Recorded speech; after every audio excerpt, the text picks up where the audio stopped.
नाजरीन, ब्रेक के बाद एक बार फिर आप तमाम का प्रोग्राम लीगल पॉइंट्स लाइव में खैर मकदम है। मैं हूं एतमाद, आपका मेज़बान। आज हम गुफ्तगू करें करियर इन लॉ ग्रेजुएट्स के लिए कौन से अपॉर्चुनिटीज़ है, इस उन्वान पर आज हम गुफ्तगू कर रहे हैं। और उन्वान पर गुफ्तगू करने के लिए आज हमारे साथ 3 माहिरीन हमारे स्टूडियो में मौजूद हैं। सबसे पहले मेरी सीधी जानिब है चांदनी मल्होत्रा साहिबा, जिनका ताल्लुक बेंगलुरु सिटी से है, जो एक कन्वर्सेशनल इंग्लिश ट्रेनर है, यानी मल्टीनेशनल कंपनीज़ या और भी किसी किस्म की कंपनीज़ में जो इंटरव्यूज़ होते हैं उसके लिए आप ट्रेन करती हैं। आपके बाजू में है मोहम्मद समीर, जो लीगल एसोसिएट है क्विसलेक्स LPO में, यानी लीगल प्रोसेस आउटसोर्सिंग में।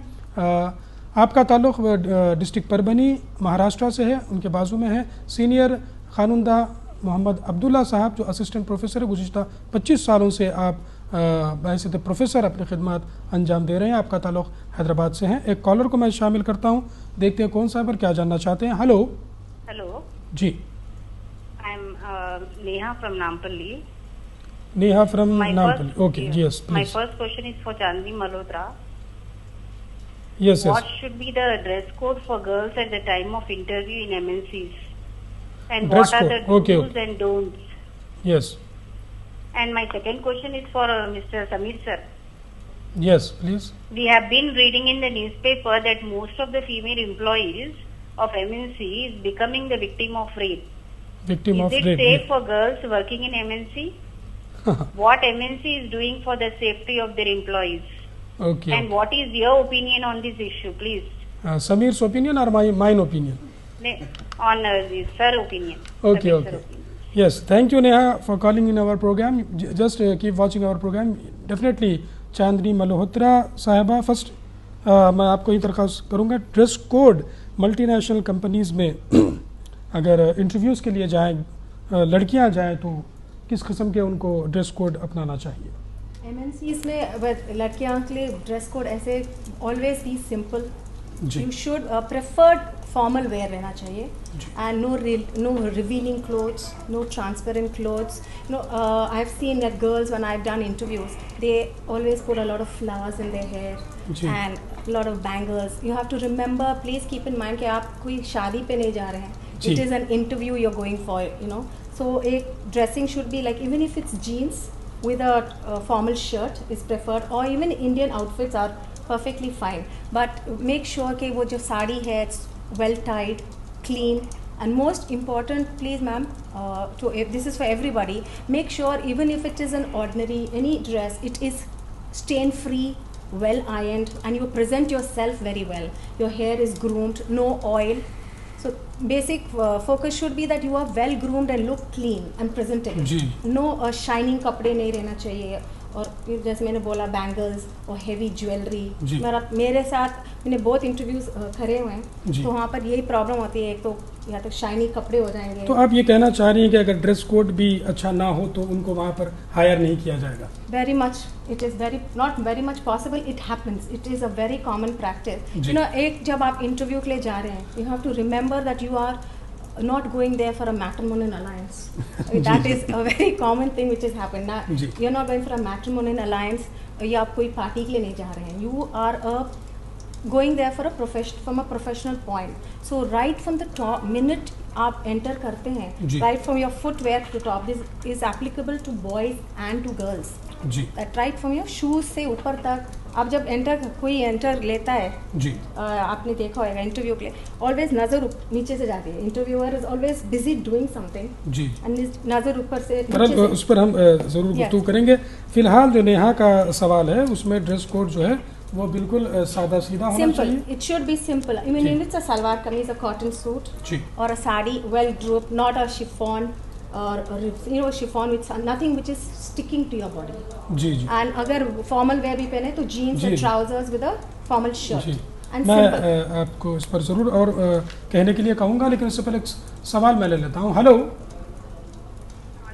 जी, वालेकुम सलाम, आपका नाम और शहर का नाम बताएं। अस्सलाम वालेकुम। वालेकुम सलाम, आपका नाम और शहर का नाम बताएं। मैं आफरीन बोल रही हूँ गुलबर्गा डिस्ट्रिक्ट से। जी Afreen, I want to know, I am graduate from BA. Okay. From Oxford University. I want to know only LLB is the option for BA students or any other option? Oxford University, it is situated in where? It is situated where? I am situated in Gulbarga district. Yeah, this Oxford University is in Gulbarga also? Yeah. Okay. Thank you. I thought that you came from England. No, sir. I want to know LLP is the Yes. option. Are any other options there for us? I got your point. Just Abdullah Saab is definitely going to answer you. Thank you for calling in our program Legal Points Live. साहब इस पर आप ज़रूर गुफ्तगू कीजिएगा। Dress code का जैसा मल्होत्रा साहबा ने बता दिया कि इस किस्म से इनको कपड़े पहनने होंगे। बहुत डार्क कपड़े क्या पहन के जा सकते हैं? ब्राइट शेड्स भी नहीं रहना चाहिए। जी। ब्राइट शेड्स नहीं रहना चाहिए। Not much of jewellery, simple. जी, बहरहाल आप समझ गए होंगे। मज़ीद इससे जुड़ा कोई सवाल होगा नेहा तो आप ज़रूर कॉल कीजिएगा। नेहा के अलावा भी जो भी लोग हमारे इस प्रोग्राम को देख रहे हैं, ज़रूर इंटरव्यू से रिलेटेड जो भी सवाल हो, हमारे पास एक बेहतरीन एक्सपर्ट बैठे हुए हैं, आप उनसे ज़रूर सवाल का जवाब हासिल कर सकते हैं। दूसरा नेहा का सवाल यह था, बहुत अहम सवाल भी है, कि क्या ख़वातीन को या लड़कियों को मल्टीनेशनल कंपनीज़ में काम करना क्या सेफ़ है?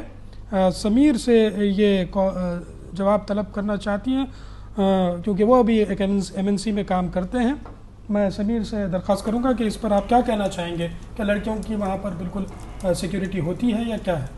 बेशक लड़कियों की बहुत ज़्यादा सिक्योरिटी होती है और कुछ इस तरह के इंतजाम किए जाते हैं, ख़ास तौर पे कि आप in any sort of situation if you are feeling that you are in trouble, you can directly contact to that particular department to safeguard your concerns. जी, irrespective of your position, when you are working with any MNC, it is a very good thing with MNC जी कि अगर से आप किसी MNC के साथ में काम कर रहे हैं तो MNC का कुछ कल्चर इस तरह से होता है कि आपको एक डिपार्टमेंट बनाया जाता है और उसके अंदर हर किस्म के जो भी लेडीज से रिलेटेड, औरतों से, ख़वातीन से रिलेटेड जो भी सवालात होते हैं, उनकी किसी एव टीजिंग होगा या फिर कुछ वर्किंग एसोसिएट्स जो होते हैं उनके साथ के, वो कुछ उनके साथ में गलत व्यवहार कर रहे हैं, तो उस मामलात में क्या क़दम उठाए जा सकते हैं। और अल्हम्दुलिल्लाह ये जो चीज़ है मेरे नज़र में अब तक नहीं आई है।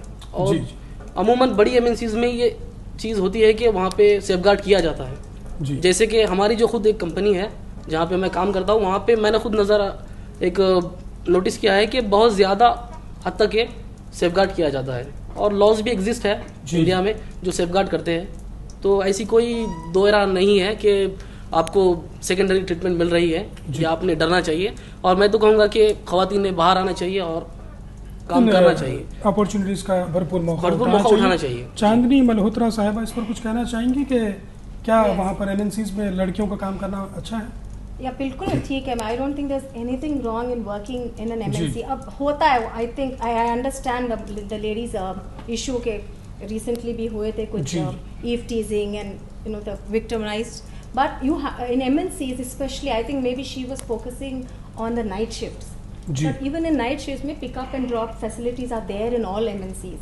and मेरा ये कहना है कि you know MNC हो या not, whether it's a branded or a non-branded company, safety is always there and it also goes on your, there is nothing, and I always encourage girls should work, there is nothing wrong in it. ये कभी-कभी हो जाता है because of this, but you can't help that. आप बहैसियत खातून लड़कियों को क्या आप मैसेज देना चाहेंगी कि जब वो काम करती हैं तो किन चीज़ों का ख्याल रखें, कोई भी कंपनी हो जैसा आपने बताया? एक तो पहले मैं यही बोलूँगी कि every girl should work. A career is very important for every late girl.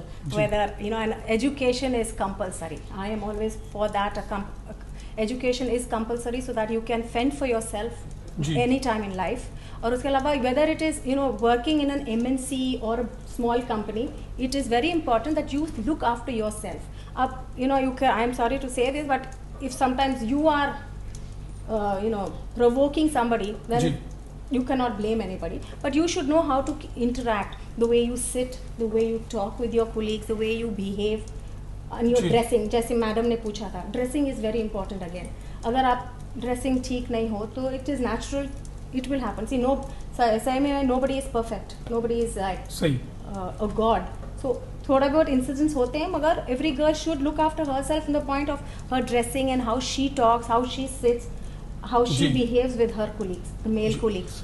बहरहाल तमाम नाजरीन समझ गए होंगे कि चांदनी साहिबा क्या कहना चाहती हैं कि आपको भी अपने हद में रहना है, लड़कियों को भी हद में रहना है और लड़कों को भी अपने हद में रहना है। जब ये हद से तजावुज़ कर जाते हैं तो इन किस्म के इंसिडेंट्स यहाँ पर पेश आते हैं, उसके लिए भी आप ख़ुद कंट्रोल उसको किया जा सकता है। बहैसियत खातून आपने ये फरमाया कि अपने आप को इस किस्म से ना पेश करें कि लोग जो है प्रोवोक हो जाएं या फिर इस किस्म के कुछ गलत चीज़ें दिमाग में ला लें। एक कॉलर को मैं शामिल करता हूं, देखते हैं कौन सा पर क्या जानना चाहते हैं। हेलो जी, आपका नाम और शहर का नाम बताएं। हेलो, वालेकुम सलाम जी, मैं लॉ स्टूडेंट बात कर रहा हूँ, फाइनल ईयर का। जी, आपका नाम बता दें। जी, मेरे 2 सवाल थे सर। जी, फरमाइए। ये पहला ये था कि जेसीजे और डिस्ट्रिक्ट जज में डिफरेंस क्या है, थोड़ा बता दीजिए। जी। और मैं फाइनल ईयर होने के बाद मैं बैरिस्टर के लिए ट्राई करना चाह रहा हूँ, उसका प्रोसीजर क्या है वो जानना चाहता हूँ। जी, आप कहाँ से बोल रहे हैं? और एक सवाल ये था साहब कि यहाँ पर हैदराबाद में हमारे एक लीडर है, पॉलिटिकल लीडर, जो बैरिस्टर कर चुके हैं, लेकिन उनका एनरोलमेंट इधर नहीं हो रहा है, तो उसका रीजन मैं ट्राई करा लेकिन मालूम नहीं हुआ, थोड़ा बता देता मेहरबानी। बैरिस्टर हैं, लीडर हैं, उनका एनरोलमेंट यहाँ पर नहीं हो रहा है। जी, आप हैदराबाद से ही बोल रहे हैं? जी, मैं हैदराबाद से बात कर रहा हूँ। आपका नाम बता सकते हैं? मेरा नाम इरफान है सर। इरफान साहब, मैं लॉ स्टूडेंट हूँ, फाइनल ईयर। जी, बहुत बहुत शुक्रिया, आपने हमें कॉल किया, ज़रूर इस पर गुफ्तगू की जाएगी। गुलबर्गा से 2 सवाल आए थे अब्दुल्ला साहब। BA किए हैं 2 लड़कियों ने, इसके बाद इनको जो है क्या लॉ ही करना मुनासिब रहेगा? आप क्या कहना चाहेंगे इस पर? BA करने के बाद बहुत सारे ऑप्शंस है जी। लॉ ज़रूरी नहीं है, B.Ed भी कर सकते हैं आप, MBA भी कर सकते हैं, और कई कोर्सेज है, कई डिप्लोमास है। तो उसके अंदर पहले स्टूडेंट का इंटरेस्ट इम्पॉर्टेंट है, कौन से फील्ड में उनका पैशन है। जो अगर अपन जो पैशन के साथ करें, जैसे तेंदुलकर है, पैशन था सिर्फ बॉल आया तो बैट मारना जी, इसके लिख होगा। गाने वाला अच्छा रहता, उसको गाने का शौक रहता, उसका वो पैशन है। अगर आपको वाकई में अगर जी वकील बनना है, लॉयर बनना है जी, उस वैसा अगर पैशन है तो डेफिनेटली आप जो है लॉ कीजिए, क्योंकि सक्सेस होने के लिए 3 चीज़ें बहुत है। ड्रीम चाहिए पहली चीज़ जी, आपका गोल क्या है, गोल जो है बर्निंग डिजायर है ना आपका, उसके साथ ड्रीम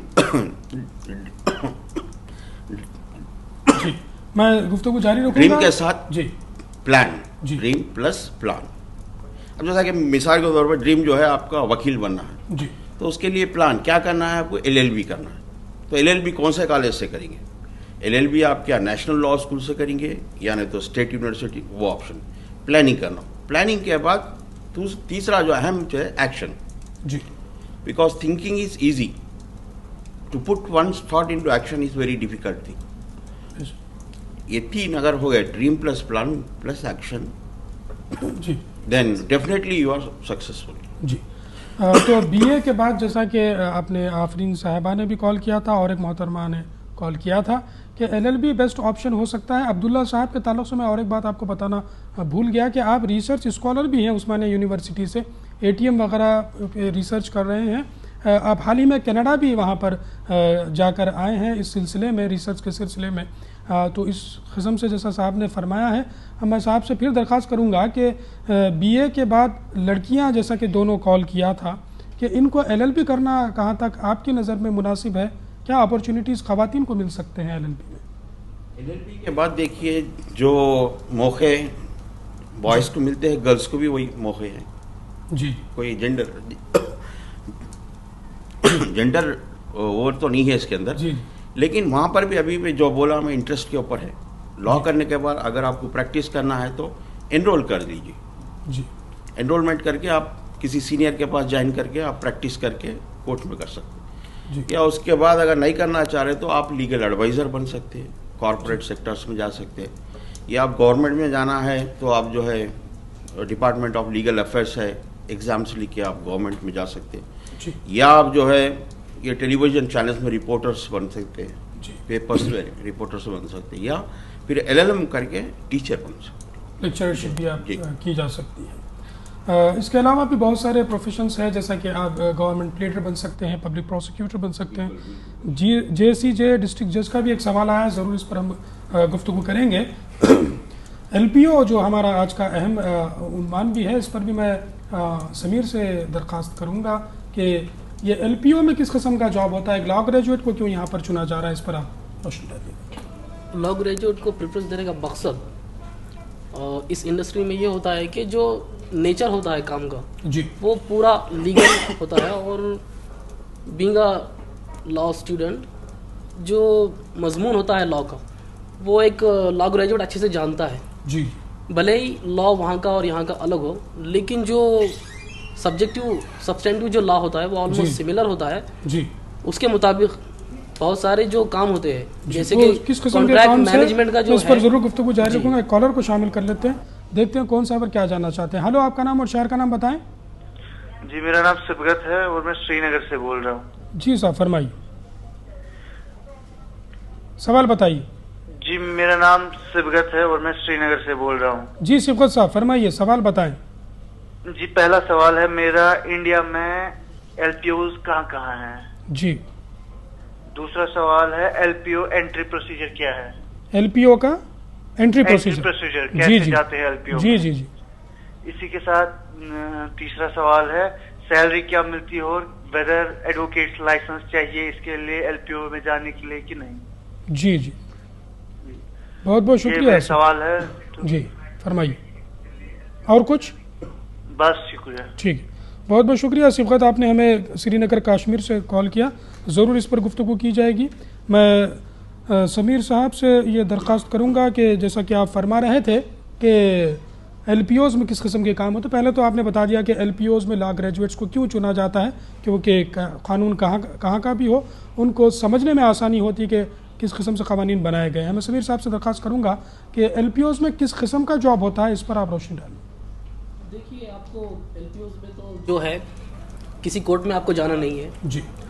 कुछ टीम्स बनाई हुई होती है छोटी, जैसे कुछ 10 मेंबर 20 मेंबर, जैसा आपका प्रोजेक्ट हो उसके मुताबिक टीम बनाई जाती है। और वो टीम के अंदर जो टीम लीडर होते हैं और फिर उसके अंदर डेजिग्नेशंस होते हैं छोटे छोटे, और उसके मुताबिक वो काम को ढाला जाता है। और जितना भी काम होता है मोस्ट ऑफ द टाइम ये काम ऑनलाइन होता है, कुछ सॉफ्टवेयर्स पर किया जाता है। तो मतलब कंप्यूटर स्किल्स भी वहाँ पर ज़रूरी है, लेकिन ये मैंडेटरी नहीं है। जी जी ये एक चीज़ ऐसी नहीं है कि आपको कंप्यूटर हैंडल करना ना है तो आप इस इंडस्ट्री में एंटर नहीं कर सकते। ऐसा है कि आपको बेसिक नॉलेज भी सफिशिएंट है जी। और चीज़ ये है कि यहाँ पे अगर से आपको एडवांस नॉलेज है कंप्यूटर का तो ये आपके लिए ही फ़ायदेमंद होगा। और आगे चल के आप अगर से इस करियर में खुद को एस्टैब्लिश करना चाहते हैं तो मैं तो आपको सलाह दूंगा कि कंप्यूटर का नॉलेज होना अच्छी बात है। जी जी जी।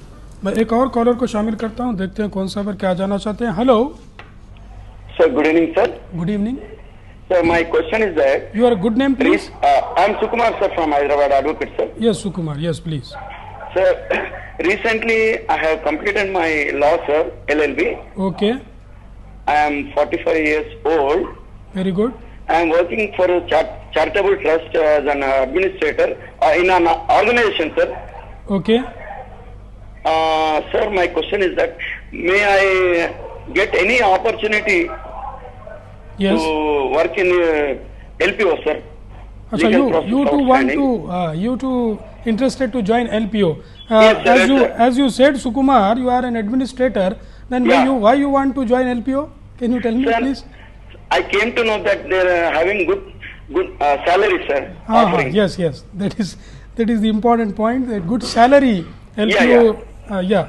Thank you, Sukumar. Any other question? No, sir. Thank you. This is my question. Thank you very much for calling. LPO का इंटरव्यू जो होता है वो किस तरीके से होता है, उससे पहले मैं चांदनी मैम साहबा से दरख्वास्त करूँगा कि BPO में भी कुछ इंटरव्यूज़ होते हैं, LPO की भी तकरीबन उसी चीज़ों को जहन में रखना है। क्या अहम चीज़ों को जहन में रखना है एक नए एस्पिरेंट के लिए, एक नए कैंडिडेट के लिए जब वो इन इंडस्ट्रीज़ में दाखिल होता है, यानी BPO हो या LPO हो, एक KPO भी होता है। समीर ज़रूर इस पर रोशनी डालेंगे। मैं फ़िलहाल चांदनी मल्होत्रा साहिबा से दरख्वास्त करूँगा कि नए बच्चों को किन चीज़ों का ध्यान रखना चाहिए। BPO इंडस्ट्री में freshers are always welcome, and freshers are very keen to join a BPO because of the salary, and it is always night shift. So the salary रहती है वो है जो कंपनी के environment रहता है। MNCs में it's like ACs and you get a lot of extra bonus facilities. But to enter a BPO, the interview process is not something very easy. The first and foremost, most important is your conversational English. You have to be able to communicate fluently. Ji ji. So, you know, when they say, when you go for an interview, you should be able to, you know, speak to create an impression. Ji. Yeah, and say things which reflect your personality and create a, you know, portray yourself as a intelligent professional. Ji. So when you go for an interview, पहले चीज most important is वो resume. Ji ji. Your resume should बहुत अच्छी तरह बना है. ये copy paste नहीं चलता है. जी. Because I have interviewed a lot of people ji. and उसमें ये I have, you know, out of 10 candidates 5 will have Google से copy paste. ठीक है, जी. Google से copy paste कर सकते हैं, मगर make sure that you know what you have mentioned in that. It's not that you can just walk in there. So एक resume should be well made. You should be aware of जी. मैं what. वही पूछना चाह रहा था जी. कि सबसे पहला जो मसला होता है रेज्यूम का होता है, जी. तो ये रेज्यूम क्या कोई प्रोफेशनल आदमी से बनाना चाहिए, क्या खुद का बनाया जा सकता फ्रेशर के लिए you can अपने आप बन सकता है. जी. बन सकता है because you don't have any achievements, you have not got any experience. तो उसमें main things are your personal details, your name, your age, education, then comes to your educational qualification, that is important. And that जब जी. fresher हो तो schooling, intermediate and degree का भी बताना पड़ता है. It is compulsory ji, you ji. write that as a fresher along with your ji. percentages. That is compulsory. जी. उसके बाद you write about your computer skills, basic computer skills, because nowadays when you join a BPO, it's very important. You have to have computer, basic computer knowledge is ji. a must. जी. तो और उसके अलावा you have to, you know, get into your computer skills, hobbies. जी. And achievement, since you are a fresher, achievements नहीं होती है, मगर आपने जो कभी कोई प्रोजेक्ट किया हो, अचीवमेंट मिला हो, एनसीसी का है या एनएसएस है या स्पोर्ट्स है, यू शुड मेंशन जी, दैट जी. बिकॉज यू नीड टू, आपका फिलअप करना है. जी. Maximum information within minimum pages is very important. जी. तो ये रेज्यूम जो बन गया. अच्छा, एक और एक बात ये बता दीजिए, आप जैसे इंडस्ट्री में हैं, ये एमएनसीज से जुड़ी हुई हैं, कुछ लोग कॉल्स करके ये पूछते हैं बच्चों को कि भाई हम आपका रेज्यूम प्रिपेयर कर देंगे, उसके लिए इतना खर्चा आएगा और हम यहाँ पर आपके रेज्यूम फॉरवर्ड करेंगे, क्या यहाँ पर देना पैसा मुनासिब रहेगा, ये काम करते हैं? मेरे ख्याल से I think it's more important if you know as a fresher it's not, I would not advise to pay. They are big companies and portals who do this. जी जी. They charge you a big amount and उसमें ये कोई guarantee नहीं है कि as a fresher you should not do it. It is more important if you are an experience candidate, you have a lot of achievements, a lot of details, तो तब आप कर सकते हैं पेमेंट, मगर इस फ्रेशर के लिए कोई ज़रूरत नहीं है. जी. फिर जब तो रेज्यूम बन गया, तो जब इंटरव्यू पे जाते हैं, आप जो पूछ रहे थे, you have to be well groomed, that's very important. You know, if it's a guy और a girl, you doesn't have suit पहन कर जाए इंटरव्यू के लिए? नहीं. जी. For a fresher, ji, for a ji. BPO industry, if you're going, clean pair of trousers and a shirt, ji. stain free. You know, लोगों के अंदर ये होता है कि मेरा ब्रांडेड कपड़े पहनना, नहीं, ऐसे कुछ नहीं. You can wear a 100 rupees shirt, ji. but it should be stain free, well ironed, proper shoes. और एक most important जो resume होता है, make sure you don't roll it. And I'm sorry, but I have seen boys doing it, वो shirt के अंदर डाल के निकालना होता है. जी, जी. No, and even girls do it, you know, in their purse. When you reach the table, ji, reception वो बाहर निकाल रहे हैं. You have that also. The resume should be, you know, you get folders मिलते हैं, तो folders में डाल के ले जाइए. And take 3-4 resumes. जी. And always you have to carry an ID proof. In any MNC, if you go for an interview, it is a must that you carry a ID proof which is government approved. License है या फिर आपका election card है? या जी. Election card, I'm sorry, election, which is government approved. That is very important. जी. और फिर जब यू नो इंटरव्यू जो प्रोसेस रहते हैं, अब जैसे BPO का है, as a fresher you will have fixed rounds. जैसे पर्सनल इंट्रोडक्शन राउंड रहता है, PIR round it is called. Then उसके ऊपर यू हैव पर्सनल इंट्रोडक्शन पर भी मैं आपसे दरख्वास्त करूंगा कि जाने के बाद जो है पहला सवाल यही होता है, can you introduce yourself. That's right. तो इसमें क्या जवाब देना चाहिए? मेरी इतने बहनें हैं, इतने भाई हैं, ये इस किस्म से जनरली जवाब सुनने को मिलता है. I was मिलता है. coming to that. So इसमें मेरे पास I have experience and it's, you know, we do find it amusing, but when personal introduction is, okay, you introduce yourself, my name is, okay, like I say, okay, my name is Chandani, I am from Bangalore.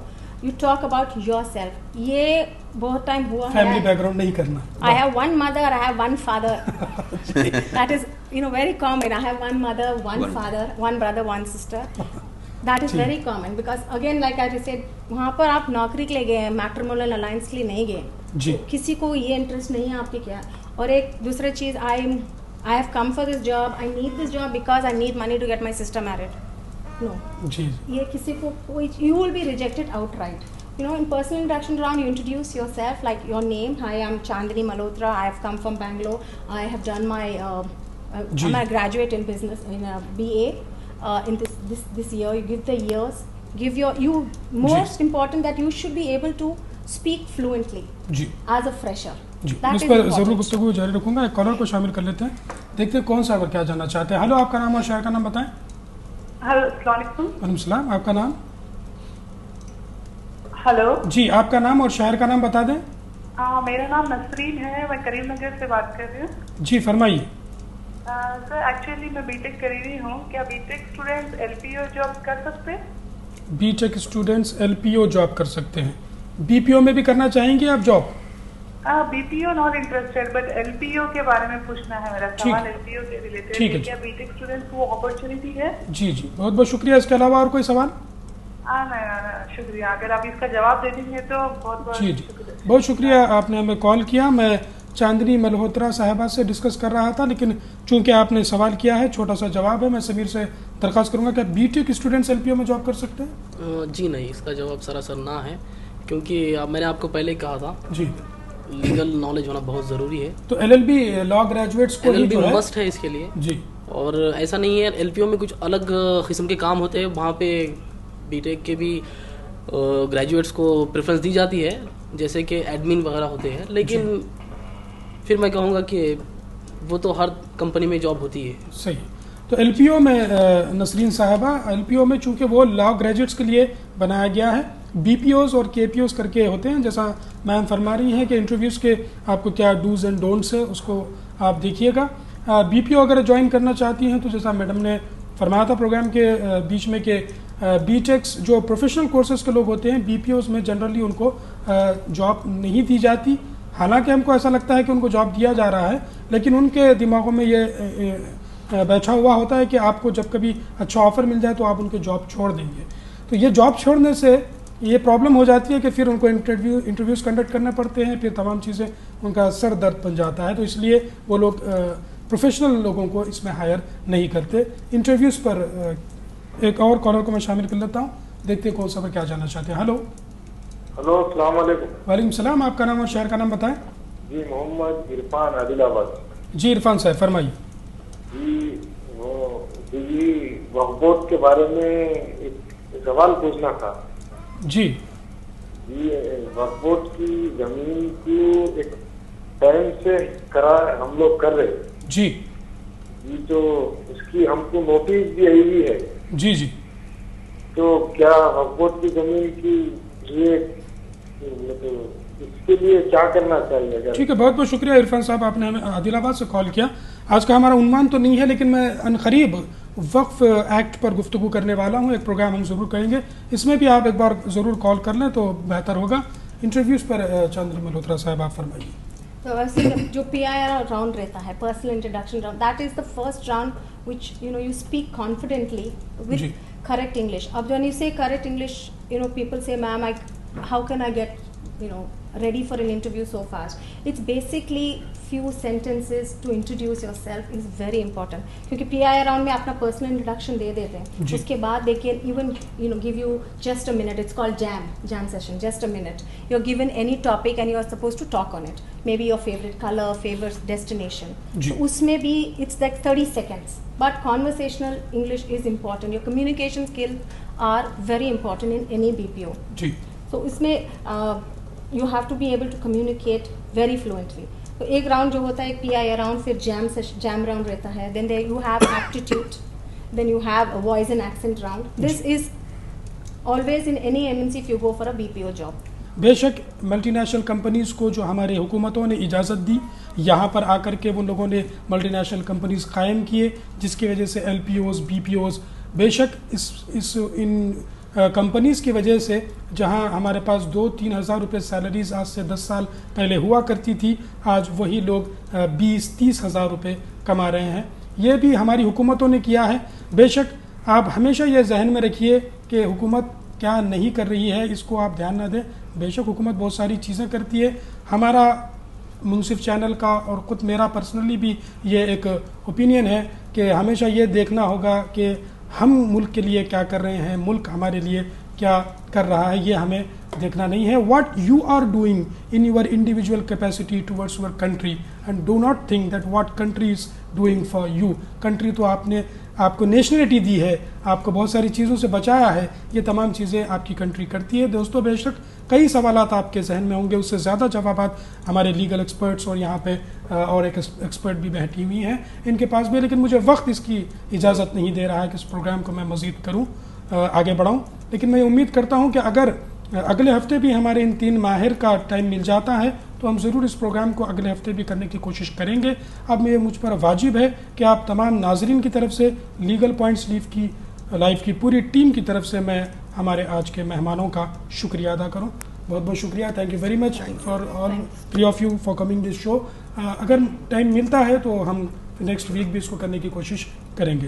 दोस्तों, कल भी ये programme telecast होता है, 9:10 live programme legal points live telecast होता है. कल का हमारा उन्वान होगा रेंट कंट्रोल एक्ट, यानी किराएदार और मकानदार के मामलात जो होते हैं, यानी transaction between owner and tenant से मुताल्लिक़ किसी भी किस्म के सवालात हों तो कल आप हमारे साथ शेयर कर सकते हैं. ज़रूर अभी जो नाज़रीन हमसे जुड़े हैं सवालात अपने ज़रूर तैयार रखिएगा. तो कल तक के लिए लीगल पॉइंट्स लाइव की पूरी टीम को एतमाद के साथ इजाज़त दीजिए. अल्लाह हाफ़िज़.